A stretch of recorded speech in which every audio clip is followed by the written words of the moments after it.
제가 한 가지 궁금한 게 생겼습니다. 왜 북한이 저렇게 죽는 길로 갈까? 저 방법이 아니고서는 살 길이 없을까? 왜 저렇게 스스로 죽으려고 하지? 힘도 없는 것이 이런 생각이 들었는데요. 전문가들의 좀 말을 들으니까요, 북한이 왜 저러는가 좀 이해가 되더라고요. 여러분 과거 기억하시는지 모르겠습니다. 우리 나로호 발사했죠. 나로호 하나 발사하는데 비용이 얼마나 든지 아십니까? 8천억 들었습니다. 8천억. 이렇게 하시는데 제가 들었을 때 그거밖에 안 들었나? 그런 생각이 들었는데 8천억인데 거기에는 뭐 제일 많이 들어간 게 이제 인건비, 재료비 이런 거겠죠. 인건비, 재료비, 뭐 기술 뭐 이런 거. 또 우리나라 기술만 있는 게 아니니까 이런 것들이 다 들어가지고 8천억인데 여러분 북한이 미사일을 쏘는 거 달러로 환산하면 한 3억에서 4억 달러 정도 든다고 합니다. 뭐 제 이야기가 아니고요. 전문가들의 말입니다. 자, 그런데 왜 ICBM에 저 비싼 ICBM 미사일에 집착할까? 왜냐하면요, 여러분 재래식 무기를 갖추는데 더 많은 돈이 들기 때문이라고 합니다. 예를 들면 여러분 그 신형 탱크 한 대가 얼마인지 아십니까? 800억 원. 800억 원 한답니다. 신형 탱크, 좋은 탱크 한 대가. 뭐 탱크 한 대면 됩니까? 많이 갖춰와야 되잖아요. 전투기 한 대 얼마 하는지 아십니까? 전투기 1,000억에서 2,000억 한다고 합니다. 전투기 한 대에, 좋은 전투기요, 신형 전투기요. 그런데 여러분 놀라운 것은요, 전투기는 한 대 가지고 싸울 수 없죠. 편대를 이루어야 되는데 16대 편대가 3세트가 있어야 된답니다. 그래야지 여러분 최소한의 영공을 방어할 수 있다라고 전문가들이 이야기를 하더라고요. 그래서 요즘 젊은 사람들이 이야기하는 가성비 최고의 무기는 뭐다? 미사일이다. 거기다가 핵만 탑재하면 자신의 뜻을 관철시키고 또 여러분 체제를 유지할 수 있는 좋은 수단으로 북한이 ICBM을 활용할 수 있겠구나. 여러분 좀 이해가 되십니까? 저는 이제 탄성이 나오더라고요. 김정은이가 머리가 나쁜 놈이 아니구나. 머리가 굉장히 비상한 친구라고 합니다. 우리가 생각하는 약간 이렇게 정신이 이상한 사람이 아니고요.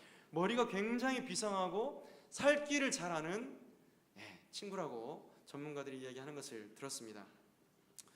여러분 참 안타깝고 어떻게 보면 힘든 시기를 보내고 있는데요. 뭐 참 무섭습니다. 미사일 한 대 떨어지면 얼마나 많은 사람들이 참 이렇게 많은 위험과 희생을 당해야 될지 무섭지만 여러분 이런 미사일이나 전쟁보다 참 우리가 실질적으로 경험하고 있지만 체감하지 못하는 전쟁이 하나 있습니다. 여러분 그것이 무엇일까요? 성도의 영적 전투입니다. 여러분 ICBM보다 아니면 우리 힘과 권력과 주먹보다 더 큰 전쟁이 지금 우리 가운데 일어나고 있거든요. 믿지 않는 자들은 이 싸움을 싸울 수가 없습니다. 왜 그럴까요? 죽어있는 자들이기 때문에, 영적으로 죽은 자들이기 때문에 이들은 영적인 전투를 싸울 수 있는 힘이 없어요. 여러분 죽은 시체에게 야 한 발짝만 움직여봐, 움직일 수 있습니까? 못 움직입니다. 그래서 여러분 이 신자만이 영적인 전투를 싸울 수 있는데 그 대상이 누구일까요? 대상은 사탄, 그리고 마귀, 그리고 악한 영들이 그 대상입니다. 우리가 잘 아는 말씀 에베소서 6장 12절 말씀에 우리의 씨름은 혈과 육을 상대하는 것이 아니요 통치자들과 권세들과 이 어둠의 세상 주관자들과 하늘에 있는 악의 영들을 상대함이라, 이렇게 말씀합니다. 성도가 싸워야 할 영적인 대상이 옆에 성도거나 이웃집, 아랫집, 윗집, 이웃 주민이거나, 여러분 그것이 아니고요, 하늘에 있는 악의 영들이 우리가 싸워야 할 영적 전쟁의 상대라는 사실을 기억하시기를 바랍니다. 여러분 이 사탄이요 얼마나 영악한지 정치, 경제, 사회문화, 종교 모든 영역에 그 배후에서 여러분 역사하고 있습니다. 사람들의 깊은 가치관, 아울러서 여러분 시대정신, 이런 것들은 문화 너무나 깊숙이 사단이 들어와가지고 성도로 하여금 성도다운 삶을 살지 못하게 하고 교회가 교회되지 못하게 만드는 그런 술수를 쓰고 있는 거죠. 여러분 그래서 우리는 정신을 차려야 됩니다. 비단 여러분 오늘날만 이런 전쟁이 있는 게 아니죠. 오늘 말씀을 기록하고 있는 이 에베소서를 기록할 당시에 사도 바울과 또 지역에 있는 교회들이 경험해야 했던 전쟁 또한 오늘 우리가 겪는 이 영적 전투와 마찬가지입니다. 지금 여러분 바울이 어디에서 이 에베소서를 기록하고 있는지 아십니까? 감옥입니다. 감옥에서 지금 고통스럽게 오늘날처럼 좋은 감옥이 아니에요. 장판도 있고 뭐 여름이면 에어컨도 나오고 밥도 제때제때 주는 그런 감옥이 아닙니다. 사식을 바깥에서 넣어주지 않으면 제대로 먹을 수 없는, 인권이 보장되지 않는 그런 감옥이에요. 얼마나 여러분 지하 감옥이 추운지 바울의 고통은 말로 하지 못했을 것입니다. 자, 그런데 여러분, 그럼에도 불구하고 감옥에서 사도 바울이 하나님의 말씀을 또 여러분 편지로 기록할 수 있었던 힘과 능력이 어디에서 나왔을까요? 그것을 오늘 살펴보려고 합니다.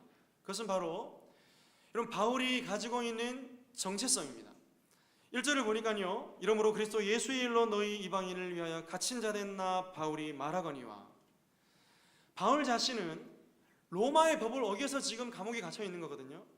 황제를 대항했다, 가이사라 시저를 대항했다, 그리고 뭔가 예수님을 퀴리오스 주라고 선언했다, 이렇게 갇혀 있는 건데, 어떻게 보면 로마의 법을 어겼지만 엄밀히 이야기해서 바울이 실질적으로 갇혀 있는 이유는 바로 그리스도의 예수의 일 때문입니다. 복음 때문이죠. 그리고 이 말씀을 받고 있는 이방인인 에베소 성도들을 위해서 지금 바울은 감옥에 갇혀 있는 거죠. 여러분, 이렇게 고통 가운데서도 바울이 견딜 수 있는 힘, 그것은 바로 바울이 깨달은 비밀 때문입니다. 여러분, 2절과 3절, 4절 말씀을 우리 한번 같이 읽었으면 좋겠는데요. 같이 읽겠습니다. 시작. 너희를 위하여 내게 주신 하나님의 그 은혜의 경륜을 너희가 들었을 터이라. 곧 계시로 내게 비밀을 알게 하신 것은 내가 먼저 간단히 기록함과 같으니 이것을 읽으면 내가 그리스도의 비밀을 깨달은 것을 너희가 알 수 있으리라. 아멘. 여러분, 여기서 몇 가지 생각해보고 넘어가야 될 단어가 있는데요, 좀 어려운 말인데 경륜이라는 단어입니다. 너희를 위하여 내게 주신 하나님의 그 은혜의 경륜을 너희가 들었을 터이라. 이 경륜이라는 말은요, 하나님이 행하고자 하는 일을 말합니다. 하나님의 행동, 하나님의 계획, 이걸 이제 경륜이라고 하는데요, 이 경륜을 갖다가 뭐라 표현하냐면 바울은 은혜의 경륜이다라고 말합니다. 여러분, 이 은혜라는 말을 잘 아시죠? 이 은혜는 내가 받을 수 없음에도 불구하고 거저 주시는 호의를 은혜라고 표현하죠. 거지에게 주는 선물, 거지에게 주는 돈, 거지는 돈이 없어요. 그러나 내가 주고 싶으면 은혜를 베풀 수 있는 거죠. 여러분, 왜 은혜의 경륜이냐면 바울을 보시기 바랍니다. 여러분, 바울이 하나님의 사도의 직분을 받아서 복음을 전할 만한 자격이 있는가? 있을까요, 여러분? 없습니다. 왜 없습니까? 여러분, 디모데전서 1장 13절에 바울이 이렇게 고백합니다. 내가 전에는 비방자요 박해자요 폭행자였으나 도리어 긍휼을 입은 것은 내가 믿지 아니할 때에 알지 못하고 행하였습니다. 여러분, 바울의 원 상태는 그리스도를 믿는 사람들을 죽여서 감옥에 넣고 여러분 그렇게 로마 법정에 넘겨서 그렇게 핍박하는 것이 바울의 사명으로 알고 그렇게 살았죠. 핍박자였습니다. 박해자였습니다. 폭력적인 사람이었습니다. 그런데 이런 바울을 하나님이 부르셨습니다. 여러분, 은혜입니까? 아닙니까? 자격이 없는 사람을 부르셔서 하나님의 일을 맡기는 것, 은혜입니다. 그래서 여러분, 이렇게 은혜의 경륜, 은혜의 하나님의 일을 지금 바울에게 맡기신 거죠. 그럼 그 내용은 뭔가? 바로 계시입니다. 계시, 곧 바울에게 비밀을 알게 하신 것인데, 여러분, 이 계시란 말도 우리가 성도들이 오해하시면 안 돼요. 이 계시라는 말을 자꾸 뭐 이렇게 눈으로 보시려고 하고 귀로 자꾸 들으려고 하시는데, 하나님께서 말씀하시는 계시는 그런 게 아닙니다. 오늘 바울이 깨달은 계시, 이 비밀, 이 단어는요, 이런 의미가 있습니다. 과거에는 숨겨져 있다가 때가 되어 하나님께서 사도들에게 알려주신 내용, 과거에는 감춰져 있다가 이제 여러분 그리스도로 말미암아 밝히 드러난 이 사건들, 내용들, 그래서 여러분 미스테리하다 이런 말을 하잖아요. 이 헬라어의 여러분 이 비밀이라는 단어가 미스테리온이라는 단어입니다. 여기서 여러분 미스테리하다라는 말이 이제 나온 거예요. 여러분, 이렇게 바울은 비밀, 하나님께서 자기에게 맡기신 그 비밀을 위해서 기꺼이 감옥에도 가고 박해도 받고 여러 가지 많은 여행의 위험 가운데서 도둑을 만나기도 하고 고통을 당하기도 하고 한 것이죠. 여러분, 이방인들을 향한 사도, 바울이 이방인들을 향한 사도로 부르심 받았다면 어떻게 보면 베드로와 나머지 사도들은 예루살렘을 중심으로 유대인들을 향한 그런 사도로 부르심을 받았습니다. 자, 여러분, 그래서 여러분 성경에 보면 21번 정도 이 비밀이라는 단어가 나오는데 에베소서에서만 6번 정도 이 비밀이라는 단어가 강조되고 있습니다. 자, 그렇다면 오늘 사도들이 전해준 비밀, 하나님께 받은 계시, 특별히 오늘 에베소서에서 바울이 받은 비밀, 계시, 여러분 뭘까요? 여러분 궁금하십니까? 안 궁금하십니까? 여러분, 이 비밀을 우리가 잘 알고 깨닫는다면 오늘 우리에게도 복음을 위해 기꺼이 주를 위해 살아갈 수 있는 힘과 능력이 주어질 줄로 믿습니다. 첫째로, 자, 이 비밀의 내용이 무엇이냐면 바로 이방인들이 함께 상속자가 되는 겁니다. 여러분 6절을 보시기 바랍니다. 우리 6절을 한번 같이 한번 읽어보도록 하겠습니다. 시작. 이는 이방인들이 복음으로 말미암아 그리스도 예수 안에서 함께 상속자가 되고 함께 지체가 되고 함께 약속에 참여하는 자가 됨이라. 여러분 말씀을 한번 자세히 보시기 바랍니다. 우리가 어떻게 상속자가 되고 지체가 되고 약속에 참여하는 자가 될 수 있는가? 자, 어떻게 될 수 있다고요? 말씀을 자세히 보시면 복음으로 말미암아, 또 누구 안에서? 그리스도 예수 안에서 우리가 함께, 이 함께라는 말이 여러분 3번 나오죠. 중요한 단어입니다. 함께. 누구와 함께? 그리스도와 함께. 더 나아가서 2장에서는 하나님과 우리를 화목케 하시는 그 이방인과 유대인들을 회복케 하신 그 은혜로 말미암아 유대인뿐만 아니라 우리 이방인들, 저와 여러분도 함께 하나님 나라의 상속자가 될 수 있다, 이렇게 말씀을 합니다. 여러분 오늘날 젊은 사람들은 부모님께 상속받는 것을 목표로 살아가는 것 같습니다. 우리 젊으신 분들, 그러면 안 돼요. 이것이 최종 목적이 되어서는 안 됩니다. 만약에 하나님께서 우리에게 얘야, 내가 너에게 저기 어디로 할까요? 노원구 은행 사거리에 있는 비싼 아파트 한 채를 상속으로 예수 믿으면 주겠다, 이러면 여러분 아마 체감을 하게 될 것 같아요. 그런데 여러분 어떻습니까? 하나님께서 우리에게 말씀하신 이 상속이라는 것은 죄송하지만 그걸 말씀하는 게 아닙니다. 뭘 말씀할까요? 장차 우리가 하나님 나라에서 얻게 되는 그 하나님 나라를 말하는 거예요. 천국을 말하는 겁니다. 감동이 안 오시는 분들은 지금 여러분 집에도 관심이 있는 분들이에요, 여러분. 여러분, 근데 우리 스스로를 한번 가만히 한번 생각해 보시기 바랍니다. 우리가 하나님의 상속자가 될 수 있는가? 과거 여러분 상속자들이라는 유명한 드라마가 우리 있었죠. 상속받은 그 잘 사는 분들. 여러분, 우리가 하나님 나라를 상속받을 만한 자격이 있습니까? 있습니까? 그런 자신감을 가지고 있는 그런 담대한 분들이 계신지 모르겠습니다. 엄밀히 얘기하면 사실은 자격이 없는 자들이에요. 왜 그렇습니까? 우리는요, 하나님과 전혀 상관이 없는 자들이었습니다. 하나님의 백성이라고 일컬을 수 없는 자들이었고 하나님의 자녀들이 아니었어요. 그래서 여러분은 오늘 에베소서 1장 5절에는 어떻게 하나님의 우리가 아들이 될 수 있는가, 이 답을 말씀하는데요. 그 기쁘신 뜻대로 우리를 예정하사 누구로 말미암아? 예수 그리스도로 말미암아 자기의 아들들이 되게 하셨으니. 원래 하나님의 백성과 아들이 아니었는데, 여러분 실상 우리가 하나님을 아버지라 부르는데요, 히브리인들은 하나님을 아버지라 부르지 않습니다. 오늘날도 마찬가지예요. 하나님을 아버지로 부르지 않아요. 큰일 납니다. 여러분 구약 성경에서 하나님을 아버지로 묘사한 곳이 거의 없어요. 다윗이 하나님을 아버지라고 표현했거든요. 없습니다. 여러분 유대인들은 하나님이 얼마나 거룩한 분인가를 알아서 하나님의 이름도 부르지 못하다가 하나님 이름을 까먹어버려요. 포로기 때. 여러분 그래서 이제 하나님은 그냥 아도나이, 주라고 부릅니다. 아도나이, 주님이라고 부르는 거죠. 여러분 이런 자들이 유대인들인데, 여러분 이방인인 우리가 하나님을 아버지로 부릅니다. 누구로 말미암아? 예수 그리스도로 말미암아 이제 하나님께서 자기의 아들들이 되게 하셨다. 할렐루야. 여러분, 이것이 놀라운 하나님의 은혜인 줄 믿습니다. 여러분, 여기서 아들들이라는 것은요, 양자를 말하는 거예요. 양자. 여러분, 입양된 양자들 부모로부터 상속받을 법적인 권한이 있을까요, 없을까요? 있습니다. 법적으로 양자로 입양되면 상속받을 권한이 있어요. 그래서 여러분, 예수 그리스도로 말미암아 하나님의 아들 된 우리 또한 이제 여러분 하나님 나라를 상속받을 권리가 있는 자들인 줄로 여러분 확신하시기를 바랍니다. 여러분, 이것이 하나님께서 우리 가운데 주신 은혜입니다. 뿐만 아니라 여러분, 우리가 하나님 아버지로 부를 수 있는 근거가 있죠.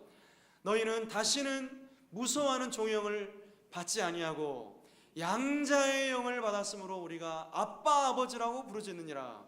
양자의 영, 누구죠? 성령. 예수 그리스도를 믿음으로 말미암아 우리 안에 오셔서 부어주신 그 성령으로 말미암아 우리가 하나님을 아버지라고 부를 수 있게 된 것이죠. 얼마나 감사한지. 여러분, 그 아버지는 우리 육신의 아버지와 같이 무서운 아버지, 권위만을 내세우는 아버지가 아닙니다. 우리의 필요를 쫓아 우리에게 모든 좋은 것을 주시는 하나님 아버지이신 줄 여러분 믿으시길 바랍니다. 그래서 이미 여러분 에베소서 1장 앞절에 보면 우리 주 예수 그리스도 안에서 하늘에 속한 모든 신령한 복을 다 주셨대요. 하늘에 속한, 이 땅에 속한 것이 아니라 하늘에 속한 모든 신령한 복을 우리에게 이미 주셨다라고 말씀합니다. 끝났어요, 여러분. 이제 여러분, 이 좋으신 하나님이 이 땅에서의 삶뿐만 아니라 우리가 죽고 난 이후의 모든 삶 또한 책임지시고 우리에게 복 주시는 하나님이신 줄 여러분 믿습니다. 자, 둘째로 함께 지체가 된다라고 말씀합니다. 두 번째 비밀입니다. 하나님께서 바울에게 계시하시고 알려주신 이 비밀, 함께 지체가 되는 것. 여러분, 지체라는 말은 어떤 말입니까? 우리 몸의 한 부분을 의미하죠. 저는 개인적으로 이제 컴플렉스가 있습니다. 우리 성도님들과 악수를 할 때 참 여러분 제가 참 민망하고 부끄러운데 한 포진인가요? 한 포진? 몸에 뭐 면역력이 떨어지고 여름철에 이게 이제 이렇게 재발하더라고요. 근데 여러분, 제가 이 몸이 연약하다고 해서 제 지체를 잘라버리지 않습니다. 아이고, 한 포진 있어, 손 잘라버리고 뭐 그렇게 하지 않습니다. 비록 연약하지만 어떻게 하죠? 더 여러분 면역력을 키우기 위해서 좋은 걸 먹어주고 약을 바르고 관리를 합니다. 청년부 설교 때 제가 이거 본문을 좀 다뤘는데요. 제 책상에 보시면 우리 자매들이 항상 가지고 다니는 핸드크림이 종류별로 한 3가지 정도 있습니다. 저 예민한 남자입니다. 핸드크림을 항상 발라주고 해야지 이제 손이 편안한 그런 상태입니다. 마찬가지로 우리가 예수 그리스도로 말미암아 그리스도의 지체가 되었다라는 말은 굉장히 놀라운 말씀입니다. 여러분, 우리가 잘 아는 말씀인데요.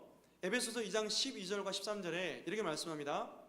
그때에 너희는 그리스도 밖에 있었고 이스라엘 나라 밖의 사람이라. 약속의 언약들에 대하여는 외인이요 세상에서 소망이 없고 하나님도 없는 자이더니 이제는 전에 멀리 있던 너희가 그리스도 예수 안에서 그리스도의 피로 가까워졌느니라. 소망도 없고 약속도 없고 복도 못 받았던 이런 우리가 예수 그리스도로 말미암아 하나님과 가까워지고 더 나아가서 예수 그리스도를 믿음으로 말미암아 그리스도와 연합되어지고, 그래서 여러분 그리스도의 지체가 된 거예요. 여러분, 여기서 탄생한 놀라운 기관이 있습니다. 여러분, 어떤 기관입니까? 바로 교회입니다. 예수 그리스도를 믿음으로 말미암아 모든 성도들이 그리스도께 붙어 있는 거예요. 여러분, 그래서 이것을 이제 교리적으로 설명하면 이 연합의 교리다라고 하거든요. 여러분, 이 연합의 교리를 설명하는 이 성경 구절이 참 많이 있습니다. 그런데요, 예수님께서는 대표적으로 요한복음 15장에 참 포도나무의 비유를 드셨습니다. 무슨 말입니까? 예수님은 참 포도나무고 우리는 가지입니다. 그리고 하나님은 농부이십니다. 여러분, 가지가 본 가지에 붙어있지 아니하면 여러분 살 수 있습니까? 썩어서 말라버리죠. 영양분을 공급받지 못하고 수분을 공급받지 못하기 때문에. 그래서 여러분, 우리가 그리스도 안에 거한다는 것, 또 우리가 그리스도께 붙어있다라는 것, 여러분 이것은 믿음으로 설명할 수 있습니다. 우리가 어떻게 주 안에 거할 수 있는가? 저는 여러분 이걸 잘 몰랐거든요. 옛날에 궁금했습니다. 아니, 예수님께서 포도나무라고 하시는데 우리가 어떻게 예수님께 붙어있지? 어떻게 붙을 수 있지? 이런 궁금증이 많이 들었는데 어느 순간 이 말씀들을 이제 배우면서 깨닫게 된 내용입니다. 여러분, 믿음으로 말미암아 우리가 예수님과 연합된 존재가 된 줄 여러분 믿으십니까?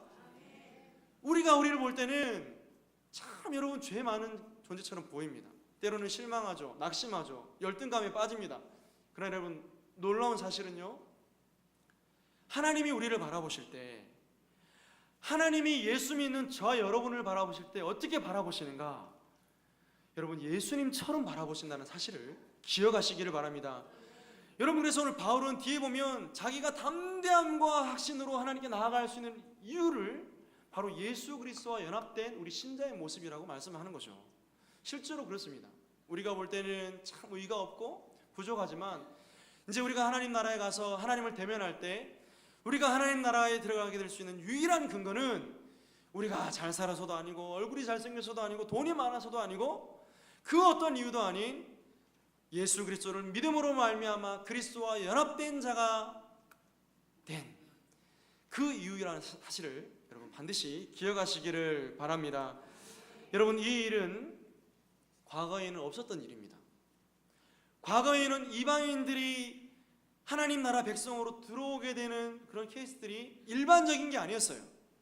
그러나 이제 예수 그리스도 안에서 예수님과 연합된 모든 사람들은 유대인들이나 이방인들이나 할 것 없이 하나님 나라에 들어가게 되는 지체가 된 줄 여러분 믿으시기 바랍니다.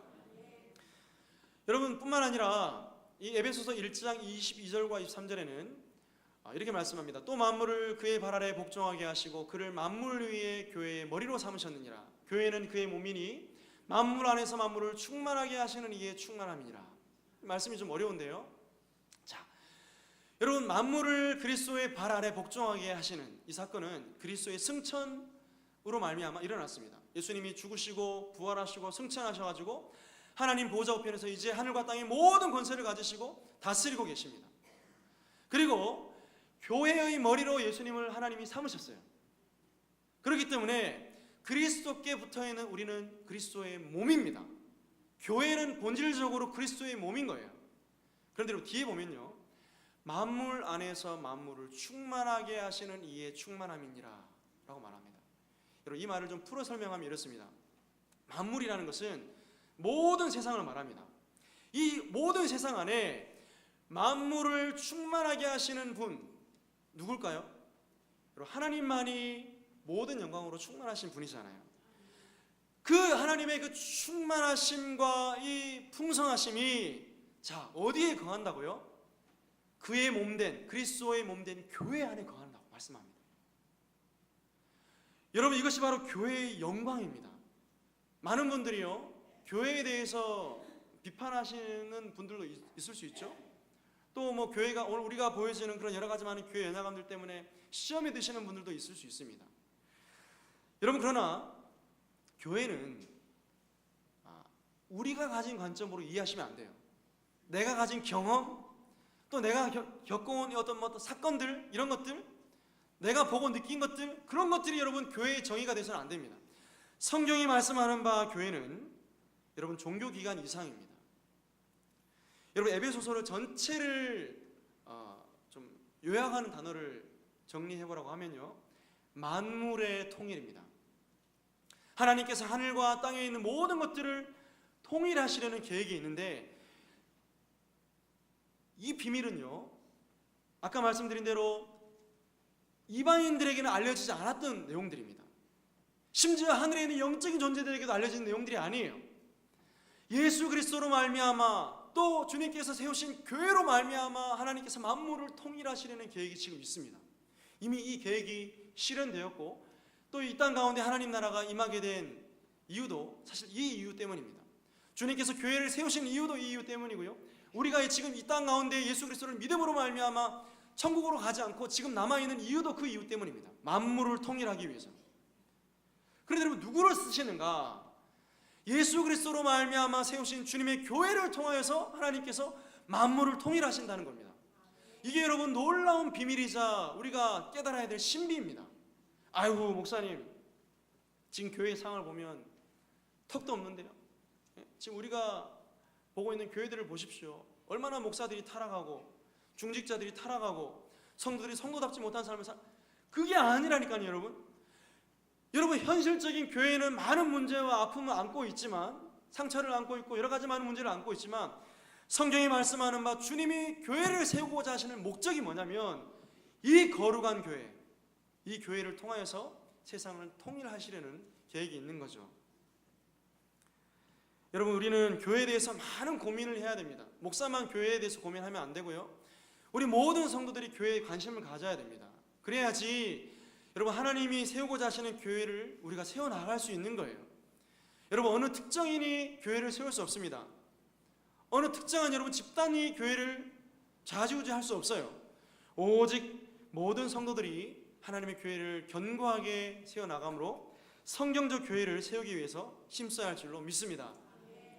마지막 세 번째로, 자, 여러분, 하나님께서 어떤 비밀을 바울에게 알려주셨냐면 함께 약속에 참여하는 자가 되는 비밀을 알려주셨습니다. 이 약속을 언급하기 위해서는 한 사람을 언급해야 됩니다. 바로 여러분, 아브라함이죠. 하나님께서 아브라함을 부르십니다. 그리고 아브라함을 통해서 내가 민족을 이루어주겠다 약속하시죠. 그리고 내가 너로 하여금 복의 근원이 되게 하겠다, 자손을 주겠다, 땅을 주겠다 약속하십니다. 여러분, 이것은 민족 이스라엘을 통하여서 그 땅 가운데 하나님 나라를 밝히 보여줌으로 하나님의 영광을 드러내고 또 그것들을 바라보는 이방 민족들이 하나님의 영광을 보기를 원하시는 하나님의 계획이었습니다. 그러나 여러분, 이제 더 이상 민족으로서의 이스라엘은 의미가 없습니다. 그래서 여러분, 뭐 성지순례라는 말도 엄밀히 이야기하면 틀린 말이에요. 성지는 없어요. 모든 나라가 거룩한 땅이 된 거예요. 예수 그리스도를 믿음으로 말미암아 그리스도인들이 밟고 있는 모든 땅, 여러분, 거룩한 땅이라는 사실을 기억하시기를 바랍니다. 뿐만 아니라 여러분, 이제는 유대인이든 이방인이든 할 것 없이 모든 사람이 그리스도로 말미암아 하나님의 약속에 복에 참여하는 자가 된 것이죠. 여러분, 이 세 가지, 2부 때는 제가 질문을 드렸더니 이 비밀을 금방 이렇게 잊어버리시더라고요. 자, 하나님께서 이 세 가지 비밀을 주셨는데 첫 번째 이 비밀은 뭡니까? 함께 상속자가 되는 것, 그죠? 하나님 나라 상속자가 되는 것. 두 번째, 지체가 되는 것, 한 몸이 되는 것. 그리고 세 번째, 약속, 하나님의 약속에 참여하는 자가 되는 것. 이 복을 누구로 말미암아 받았다고요? 예수 그리스도로 말미암아 이미 우리가 이 복과 비밀을 알게 된 줄로 여러분 확신하시기를 바랍니다. 자, 그렇다면 이런 복을 알게 된, 이런 비밀을 알게 된 우리 교회는 자, 어떻게 살아가야 되는가? 바울이 뒤에 이야기를 합니다. 첫째는 성도의 정체성을 확신하며 살아야 합니다. 여러분, 성도로서의 정체성을 확신하며 살아야 됩니다. 7절에서 9절까지의 내용인데요, 한번 같이 읽어보겠습니다. 시작. 이 복음을 위하여 그의 능력이 역사하시는 대로 내게 주신 하나님의 은혜의 선물을 따라 내가 일꾼이 되었노라. 모든 성도 중에 지극히 작은 자보다 더 작은 나에게. 여기까지 읽겠습니다. 여러분, 말씀을 보시면요, 하나님의 능력이 역사하시는 대로 바울은 하나님께서 주신 그 은혜의 선물을 따라서 일꾼이 되었다라고 말씀합니다. 주의 말씀을 따라 일하는 일꾼. 그런데 뒤에 표현이 여러분 좀 이해가 안 됩니다. 모든 성도 중에 지극히 작은 자보다 더 작은 나에게. 여러분, 바울이 작은 자입니까? 물론 여러분, 바울은 키가 작고 매부리 코에 안짱 다리에 눈에는 안질에 때로는 설교하다가 간질 거품 물고 쓰러지고 이런 연약함이 있는 그런 사람이긴 했습니다. 역사적으로 많은 학자들이 그렇게 봅니다. 그런데요, 여러분, 결코 바울은 작은 자가 아니죠. 여러분, 바울이 복음을 전해서 세운 교회가 얼마나 많습니까? 바울이 여러분 복음을 증거해서 회심을 시킨 사람들이 얼마나 많은지 모릅니다. 여러분, 신약 성경이 13권이 다 바울이 쓴 서신입니다. 여러분, 이런 사람이 작은 자입니까? 그렇지 않습니다.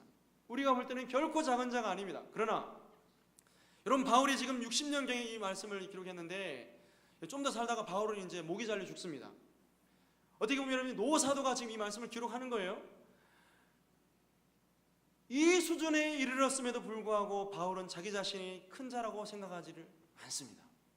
여러분, 이것이 바로 성도의 정체성입니다. 우리의 신앙의 연륜이 깊어지고 뭔가 우리가 말씀을 많이 알고 뭔가 여러분 좋은 일을 많이 하면 우리는 착각하죠. 내가 어느 정도 이르렀다 생각합니다. 그래 여러분 착각입니다. 성도의 싸움은 끝까지 가봐야 하는 싸움인 줄 여러분 기억하시기를 바랍니다. 여러분 그리스도인의 정체성은 자기 부인입니다. 그래서 마태복음 16장 24절에 누구든지 나를 따라오려거든 자기를 부인하고 어떻게 해요? 자기 십자가를 지고 나를 따를 것이니라. 예수님이 부르실 때 하실 말씀이에요. 누구든지 주님을 따르는 사람은 날마다 자기를 부인하고 자기의 십자가를 지고 주님을 따라가야 되는 거죠. 두 번째로 여러분, 오늘 바울은 그리스도의 비밀을 깨닫고 그리스도의 풍성함을 드러내기로 작정하며 살았습니다. 여러분 그리스도의 풍성함이 얼마나 큰지 오늘 말씀에는 측량할 수 없는 이라고 표현합니다. 여러분 깊은 심해를 측량할 수 없죠. 물론 첨단 장비들이 좋아서 측량도 하긴 하지만 여러분 그 측량할 수 없는 그 의미가 여기 담겨져 있습니다. 감히 하나님의 그 은혜의 풍성함, 그리스도의 은혜의 풍성함을 측량할 수 없다라는 거죠. 그 풍성함을 자신의 평생의 사명으로 생각하고 바울은 드러내면서 살았습니다. 뿐만 아니라 여러분 바울은 이렇게 고백하죠.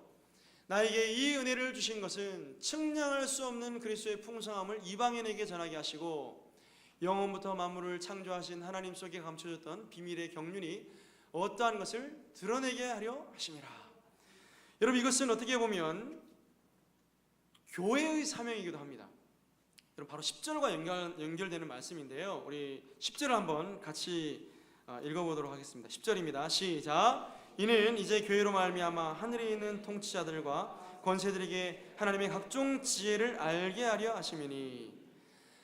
이 그리스도의 풍성함을 하나님께서 누구를 통해 드러내신다고요? 자, 말씀에 나와 있잖아요. 이는 이제 교회로 말미암아. 누구에게요? 하늘에 있는 저 악한 영들에게. 여러분 하나님께서 뭐라 말씀하시냐면 야 사탄, 야 마귀, 내 교회를 보고 그리스도의 풍성함을 알아라, 이렇게 말씀하시는 거예요. 여러분 질문해 봅시다. 하나님께서 우리 교회를 바라보시면서 야 내 교회를 봐라, 내 교회의 성도들을 보고 야 그리스도의 풍성함을 한번 봐라, 이렇게 알게 하신다는 거예요. 여러분 이것을 원래 사단과 악의 영들은 몰랐습니다. 예수님을 십자가에 못 박아 죽이면 자기들이 이길 줄 알았어요. 여러분 원시복음 그죠? 여자의 후손이 오면 내 머리를 그죠? 박살내고 너는 그 여자의 후손의 발꿈치를 상하게 할 것이다. 이 말씀이 이루어졌습니다. 사단의 머리가 박살났어요. 원초적으로 힘을 잃었습니다. 불과 유황못에 들어가기 전까지 완전히 사단은 결박되어 있는 상황입니다. 여러분 어떻습니까? 정말 하나님이 악의 영들에게 자랑할 만한 교회와 성도로 우리가 살아가고 있습니까?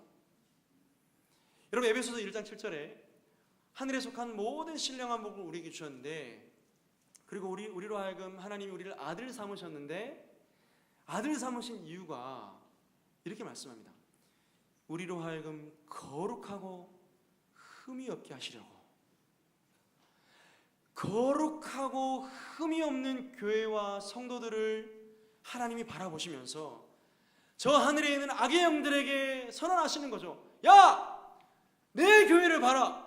내 교회를 보면 그리스도의 풍성함이 얼마나 위대하다는 것을 알게 될 것이다. 이 비밀을 하나님께서 악의 영들에게 선포하시는 것입니다. 주 안에 사랑하는 성도 여러분, 이 비밀을 깨달은 사람들이라면 어떻게 살아가야 될까요? 여러분 정말 이 말씀처럼 우리를 부르신 하나님의 목적과 이유를 닮아 거룩하고 흠이 없는 삶을 살기 위해서 부단히 여러분 몸부림치시고 기도하시고 주의 말씀 붙드는 저와 여러분 될 수 있기를 소망합니다. 여러분 말씀을 맺겠습니다. 여러분 이렇게 하나님께 은혜를 받은 자들, 하나님 비밀을 아는 자들은 여러분 이렇게 살아갑니다. 교회다운 교회로 살아가는 거죠. 여러분 이제 우리 교회가 창립 38주년을 맞이하였습니다. 나가실 때 여러분 광고하시겠지만 기념 타월을 받아가시길 바랍니다. 여러분 교회를 세워나가기 위해서 수고하신 많은 분들이 있죠. 목사님과 또 많은 성도들이 협력이 아니고서는 주님 교회가 여기까지 올 수 없었을 겁니다. 여러분 38살이면은 이제 제가 40인데 한참 여러분 일할 나이죠. 청년이 됐습니다. 여러분 우리 교회가 어떤 교회가 돼야 될까요? 여러분, 주님이 말씀하신 이 에베소 교회의 모습처럼 정말 하늘에 있는 악한 영들에게 여러분 자랑할 수 있는 그런 여러분 자랑스러운 교회, 거룩한 교회로 우리 교회가 서갈 수 있기를 주의 이름으로 축복합니다. 우리 성도들 한 명 한 명이 교회가 뭔지 알아가셔야 돼요. 복음에 대해서 더욱더 견고하게 서가셔야 됩니다. 주님을 알아가셔야 됩니다. 그런 가운데 거룩함으로 우리의 삶이 점철되어지고 세상에서는 여러분 추구할 수 없는 윤리와 도덕이 교회 안에 이루어지고, 그래서 여러분 거룩한 사람들로 말미암아 주님 몸된 교회가 거룩해지는 역사가 있기를 주의 이름으로 축복합니다. 여러분, 그래서 여러분 우리는 담대함과 확신을 가지고 살아가는 거죠. 지금까지는 하나님께 나아갈 수 없었고 비참한 죄인들로 말미암아 하나님의 진노와 심판을 받을 수밖에 없는 존재였지만, 이제 예수 그리스도를 믿음으로 말미암아 담대히 살아갈 수 있게 된 것입니다. 우리 교회가 정말 하나님 기뻐하시는 교회로 주님 오시는 그날까지 쓰임 받기를 주의 이름으로 축복합니다. 기도하겠습니다. 살아계신 하나님 아버지, 감사합니다. 우리를 하나님의 상속자로 또한 지체로 하나님 아버지 약속을 받을 자로 우리를 불러주셨사오니 우리 주 예수 그리스도로 말미암아 합당한 거룩한 삶을 살아갈 수 있는 모든 성도들과 교회가 되게 하여 주시옵소서. 우리 주님 나라 위에 쓰임받는 하늘교회 되게 하여 주시고 하나님의 영광을 반영하는 풍성한 하나님 나라의 현현으로서의 교회로 살아가게 하여 주옵소서. 우리 주 예수님의 이름으로 간절히 기도합니다. 아멘. 교회 앞에 광고 말씀드리겠습니다. 오늘은 교회 설립 38주년을 기념하는 주일입니다. 우리 한 분도 빠짐없이 교회에서 준비한 선물을 받아가시고 점심도 맛있게 드시기를 바랍니다. 주보에 광고 잘못 나간 게 하나 있는데요. 오늘 식사 대접은 교회에서 대접하도록 하겠습니다.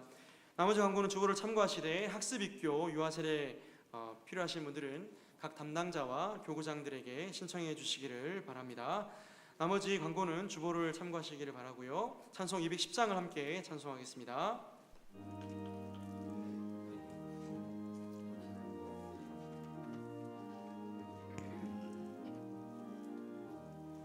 시온 성과 같은 교회 그의 영광 한없다. 허락하신 말씀대로 주가 지히 세웠다. 반석 위에 세운 교회 흔들자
사랑이 많으시고 은혜가 풍성하신 살아계신 우리 하나님 아버지 은혜를 감사합니다. 오늘 주일을 맞이하여 구원받고 은혜받은 우리 성도들 주님 앞에 나와 하나님 사랑하고 교회 사랑하는 복을 받은 우리 성도들이 이 시간 11조를 봉헌합니다.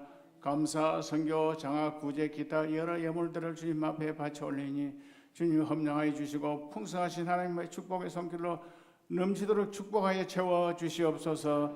우리 구주 예수 그리스도의 크신 은혜와 아버지 하나님의 무한하신 사랑하심과 성령님의 교통하심과 위로하심과 충만케 하심과 넘치도록 크게 축복해 주시는 역사, 오늘 예배하는 성도들 머리와 가정과 하시는 모든 일들을 위해 영원 무궁토록 함께 있을지어다. 아멘.